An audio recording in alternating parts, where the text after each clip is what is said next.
सर्वांचे smart study with निशाने sir या यूट्यूब चॅनलमध्ये सहर्ष स्वागत।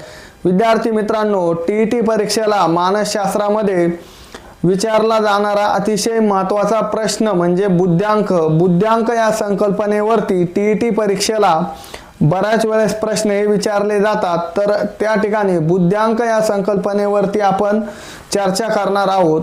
तर बुद्ध्यांक म्हणजे माणसाचा बुद्ध्यांक हा कशा प्रकारे काढला जातो, तर या ठिकाणी बुद्ध्यांक काढण्याचे सूत्र आहे बुद्ध्यांक बरोबर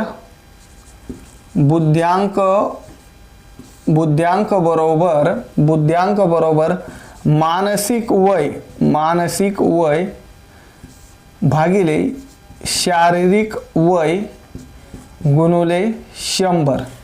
तर या सूत्रानुसार बुद्ध्यांक हा काढला जातो। हे जे काही सूत्र आहे बुद्ध्यांक बरोबर मानसिक वय भागिले शारीरिक वय गुणिले 100 हे जे सूत्र आहे ते अमेरिकन मानसशास्त्रज्ञ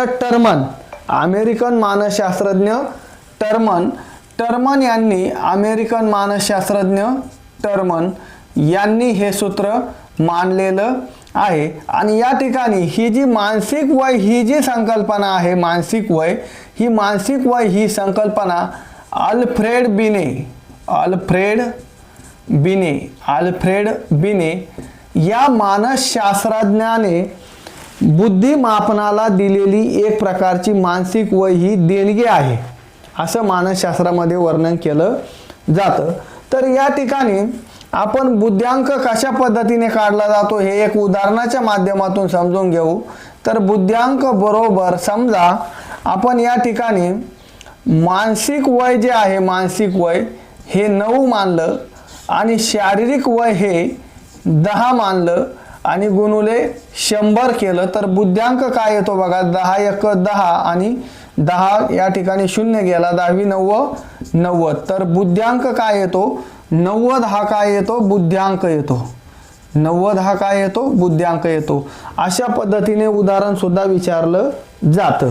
त्यानंतर या ठिकाणी बुद्ध्यांकाच्या बाबतीत जर बोलायचं झालं तर 140 च्या पुढची जी बुद्धिमत्ता आहे, 140 च्या पुढची बुद्धिमत्ता ही अलौकिक ही बुद्धिमत्ता अलौकिक बुद्धिमत्ता म्हणून ओळखली जाते। तर याच ठिकाणी 90 ते 109 सामान्य बुद्धिमत्ता म्हणून ओळखली जाते।